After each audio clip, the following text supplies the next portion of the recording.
In today's video, I'm going to teach you how to do custom CSS on your Wix website. If you've ever wanted a bit more control over how your site looks, beyond the standard design options, adding your own CSS can be a great way to do it. I'll walk you through the exact steps, explain what's happening along the way, and give you a few tips so you feel confident using this feature. First, make sure you're in the Wix editor for the site you want to customize. Once you're there, look toward the left side of the screen. You'll see a vertical toolbar with different icons. Find and click on the plus icon near the top. This is the button that lets you add new elements to your page, and it's where we'll access the embed options. When you click the plus icon, a menu of elements will open up. Scroll through until you see the option for embedding content. Select the embed code option. This is Wix's way of letting you insert custom code into your page, and it's exactly what we need for CSS.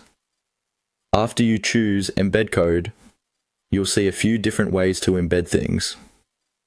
From those options, click on Embed HTML. This tells Wix that you're going to paste in your own code snippet, rather than, for example, embedding a full external widget or app. Next, an element box will appear on your page, usually with a prompt or a small window to enter your code. Click on the area that allows you to edit the code.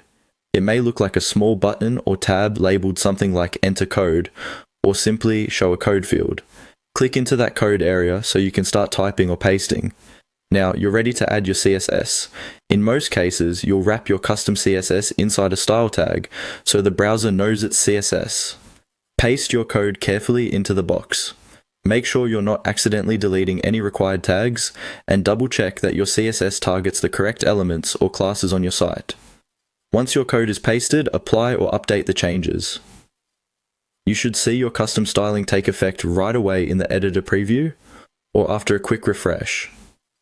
If something doesn't look right, go back into the code area, review your CSS for typos or missing brackets, and try again. When you're happy with how everything looks, remember to save and publish your site so your visitors can see the updated design.